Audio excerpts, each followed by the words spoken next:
Saudara, Indonesia kemarin mencatat rekor tertinggi kasus positif corona. Angka positif COVID-19 harian nyaris menyentuh 1.000 orang.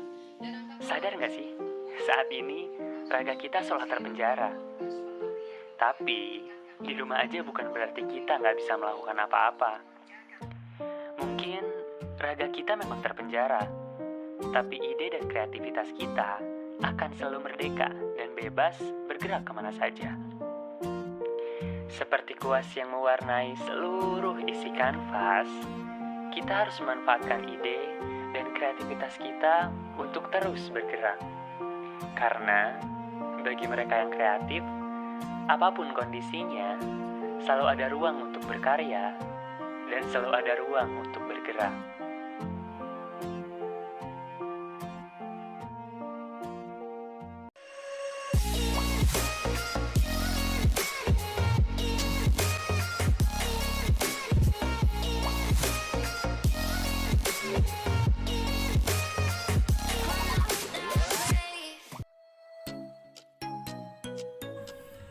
Shalom, halo teman-teman. Terlebih dahulu sebelum saya lebih lanjut membahas tentang video kali ini, saya akan memperkenalkan diri. Karena kata pepatah, tak kenal maka tak sayang. Perkenalkan, nama saya Kebetulan Loi, NIM 205113212. Saya dari program studi pendidikan tentunya di Universitas Riau. Nah, pada video kali ini, saya akan membahas tentang permasalahan-permasalahan sosial yang terjadi di lingkungan masyarakat sekitar, khususnya permasalahan sosial yang terjadi saat ini, yaitu tentang meningkatnya angka pengangguran di tengah pandemi COVID-19. Nah teman-teman, selanjutnya mari kita mengetahui apa sih itu permasalahan sosial. Permasalahan sosial merupakan sebuah gejala atau fenomena yang muncul dalam realitas kehidupan bermasyarakat yang tidak diinginkan terjadi. Namun teman-teman, masalah yang ada harus segera dihadapi dan dicari solusinya. Karena masalah sosial tidak hanya menyangkut satu atau dua orang saja, akan tetapi menyangkut banyak orang atau masyarakat luas. Selanjutnya teman-teman, untuk menambah wawasan kita tentang permasalahan sosial ini, mari kita mengetahui bagaimana menurut pendapat para ahli tentang permasalahan sosial ini. Yang pertama, menurut Surjono Sukanto. Nah, menurutnya, masalah sosial adalah sesuatu yang tidak sesuai antara unsur-unsur masyarakat atau sebuah kebudayaan. Dan yang kedua, yaitu menurut Vincent Parillo, menurutnya masalah sosial adalah masalah yang dapat terjadi dan bertahan pada waktu tertentu.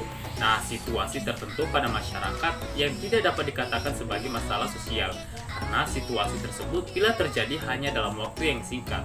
Selanjutnya, yaitu yang ketiga, yaitu menurut Sutomo.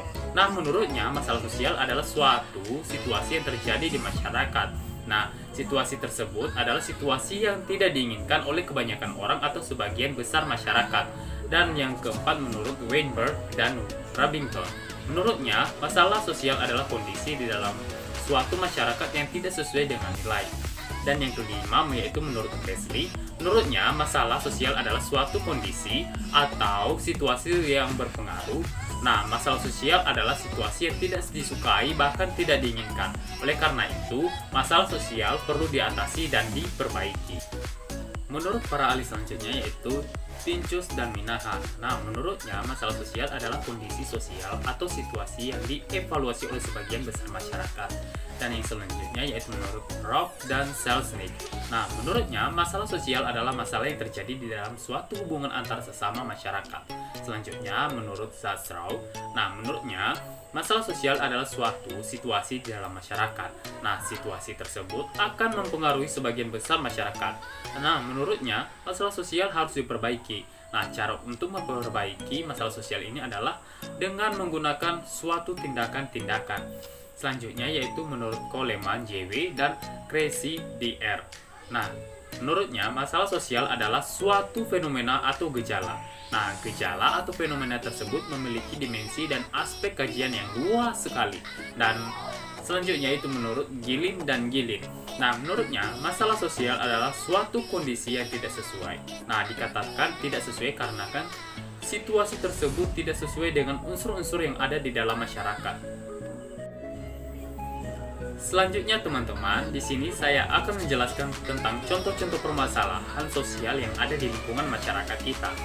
yaitu yang pertama yaitu kesenjangan sosial, dan yang kedua yaitu kemiskinan, dan yang ketiga yaitu lingkungan hidup, dan yang keempat yaitu kriminalitas, dan yang kelima yaitu kenakalan remaja, dan yang keenam yaitu ada aliran sesat, dan yang ketujuh yaitu konflik dan sara, dan yang terakhir di sini ada pengangguran. Nah, masih banyak sekali permasalahan-permasalahan sosial yang ada di lingkungan masyarakat kita. Ini merupakan sebagai gambaran agar teman-teman dapat mengetahui contoh-contoh dari permasalahan sosial. Namun teman-teman, di sini saya akan lebih fokus membahas tentang pengangguran. Karena pengangguran ini banyak terjadi pada saat kondisi saat ini, yaitu di saat pandemi COVID-19. Selanjutnya teman-teman, mari kita mengetahui definisi dari pengangguran. Apa sih itu pengangguran? Pengangguran adalah sebuah golongan angkatan kerja yang belum melakukan suatu kegiatan yang menghasilkan uang. Nah, pengangguran tidak terbatas pada orang yang belum bekerja, karena orang yang sedang mencari pekerjaan dan orang yang bekerja namun pekerjaannya tidak produktif pun dapat dikategorikan sebagai pengangguran. Nah, selanjutnya teman-teman, mari kita mengetahui faktor-faktor pengangguran. Yang pertama yaitu jumlah tenaga kerja dan jumlah lapangan pekerjaan yang tidak seimbang. Yang kedua yaitu kemajuan teknologi sehingga manusia tergantikan oleh robot atau mesin. Faktor yang selanjutnya yaitu tentang keterampilan dan pengalaman yang dimiliki tidak sesuai dengan kriteria. Yang keempat yaitu kurangnya pendidikan atau batasan pendidikan. Yang kelima yaitu tentang kemiskinan. Faktor yang selanjutnya yang keenam yaitu pemutusan hubungan kerja atau sering kita sebut dengan PHK. Yang ketujuh yaitu tempat tinggal yang jauh dari domisili. Yang kedelapan yaitu kalah dalam persaingan pasar global. Faktor selanjutnya yang kesembilan yaitu kesulitan mencari lowongan kerja. Yang ke-10 atau faktor yang terakhir yaitu harapan untuk calon pekerja terlalu tinggi. Nah teman-teman, kita telah mengetahui definisi dari pengangguran serta faktor-faktor dari pengangguran. Nah di sini saya akan menjelaskan tentang dampak-dampak pengangguran. Ada dua, yaitu yang pertama dampak bagi perekonomian dan dampak bagi masyarakat. Nah yang pertama di sini saya menjelaskan dampak bagi perekonomian. Yang pertama yaitu terjadinya penurunan pendapatan rata-rata penduduk per kapita, dan yang kedua yaitu penurunan penerimaan pemerintah dari sektor pajak. Yang ketiga yaitu meningkatnya biaya sosial yang harus dikeluarkan oleh pemerintah, dan yang keempat yaitu menambah hutang negara. Nah, selanjutnya teman-teman, di sini saya akan menjelaskan tentang dampak pengangguran bagi masyarakat. Yang pertama yaitu menghilangkan keterampilan seseorang karena kemampuan yang tidak digunakan. Dan yang kedua yaitu menimbulkan ketidakstabilan politik dan sosial. Dan yang ketiga yaitu dapat memicu terjadinya aksi kriminalitas atau kejahatan. Dan yang keempat yaitu pengangguran adalah beban psikis dan psikologi bagi si penganggur ataupun keluarga. Nah, selanjutnya teman-teman, mari kita mengetahui penyebab angka pengangguran meningkat di masa pandemi saat ini. Yang pertama yaitu banyaknya perusahaan-perusahaan yang menutup ataupun ditutup operasionalnya, sehingga membuat perusahaan tersebut mem-PHK karyawan-karyawannya.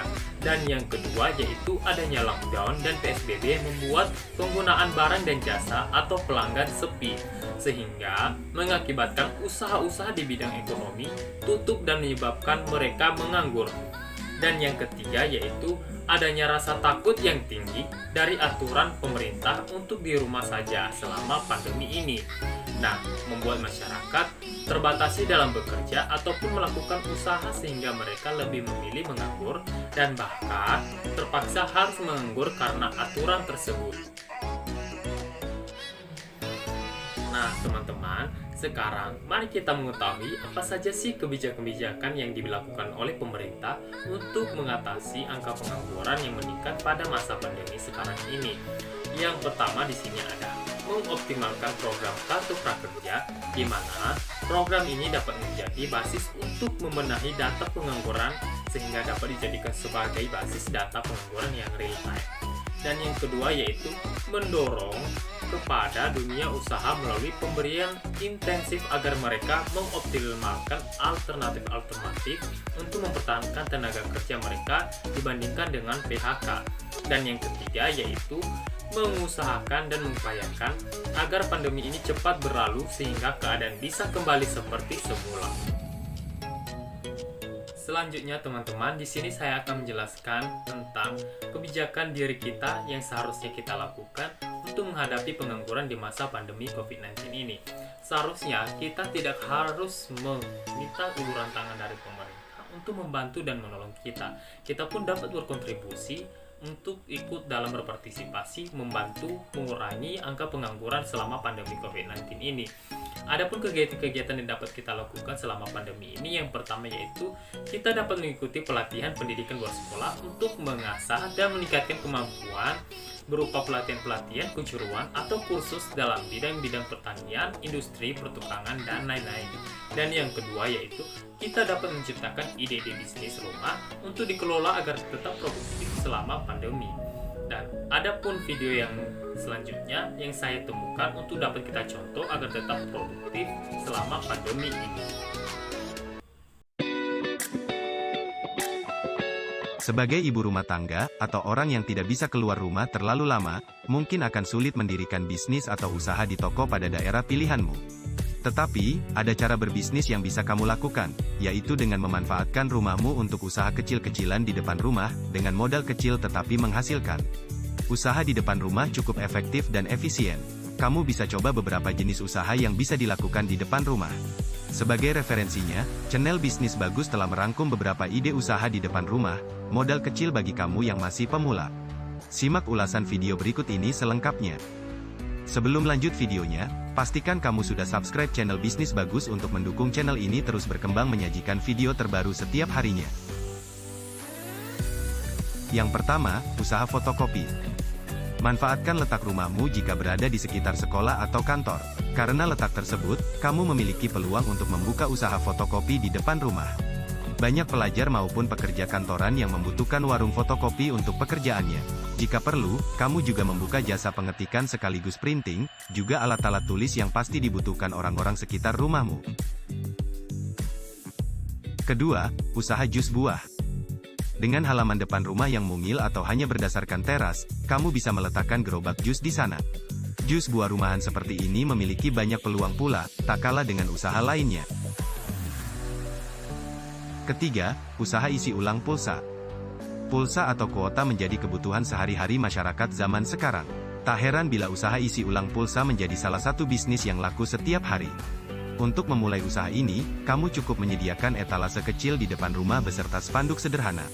Selanjutnya kamu tinggal menunggu orang-orang yang membutuhkan pulsa dan kuota internet datang ke rumahmu. Keempat, usaha air minum isi ulang. Jasa air minum isi ulang juga masih potensial untuk dilakukan di rumah. Biasanya, jasa usaha rumahan ini memerlukan modal yang cukup lumayan di awal. Namun, keuntungannya juga bisa menghasilkan keuntungan yang potensial untuk waktu yang cukup lama. Jika dilakukan secara konsisten, bukan tidak mungkin usaha ini juga bisa membuka lapangan kerja baru. Kelima, usaha toko kelontong. Usaha ini tergolong bisnis yang laku setiap hari, karena menyediakan berbagai macam kebutuhan sehari-hari dengan lengkap. Mulai dari beras, mie, sabun, sampo, aneka ragam minuman, dan kebutuhan lain. Keenam, usaha makanan ringan. Memulai usaha kuliner enggak melulu berkaitan dengan makanan berat. Malah sekarang ini banyak makanan ringan yang bisa menghasilkan omset jutaan, bahkan puluhan juta per bulan. Kamu bisa meracik makanan ringan yang sudah ada, dengan inovasi-inovasi baru dan mengikuti tren yang sedang berkembang.